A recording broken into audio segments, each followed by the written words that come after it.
And I know many of us are getting ready to pull out our red, white, and blue ahead of 4th of July weekend. We are tracking a record number of travelers who are expected from now until next weekend.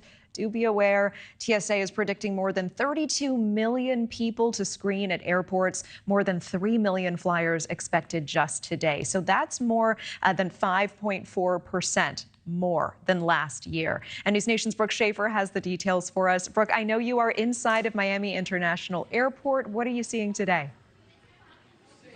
So far, so good here, Natasha, but it's only expected to get even busier here. Like you said, we are talking about record numbers of people traveling for the 4th of July, and today is actually being called the busiest travel day ahead of the 4th. AAA saying that about 70 million people are expected to travel for the 4th. This year's numbers 8% higher than pre-pandemic levels in 2019. Now, a majority of people will drive. Gas prices are down from this time last year, but millions of you will head to airports across the U.S. today and throughout the weekend. The numbers expected to beat a record set just this past weekend when nearly 3 million people were screened at airports this past Sunday alone. Travel experts calling it the summer of travel. AAA predicting this will be the busiest summer ever. So absolutely insane travel demand. The last few summers have been super, super expensive. And I think part of that was there was so much demand and people were willing to pay. But the airlines have added seats and capacity, and now prices have stabilized and in some cases even dropped.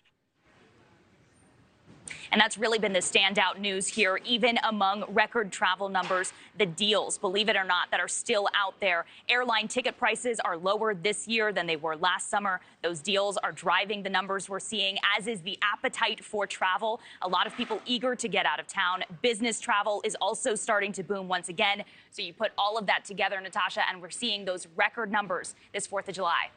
Wow. And Brooke, you know, we've talked about the challenges for airlines for a while now, in part because of the slowed production with Boeing. How are the airlines contending with this sheer volume of travelers we're about to see?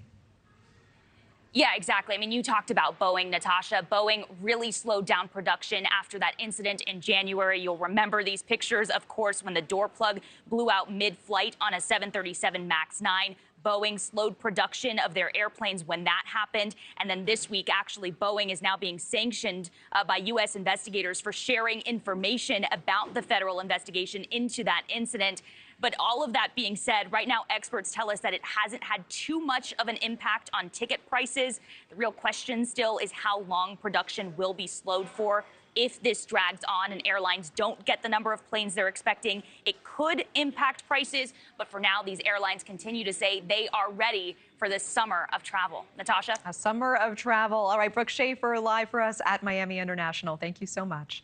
Thank you for watching. Go to newsnationnow.com to find News Nation on your television provider. And don't forget to click the red subscribe button below to get more of News Nation's fact-driven, unbiased coverage.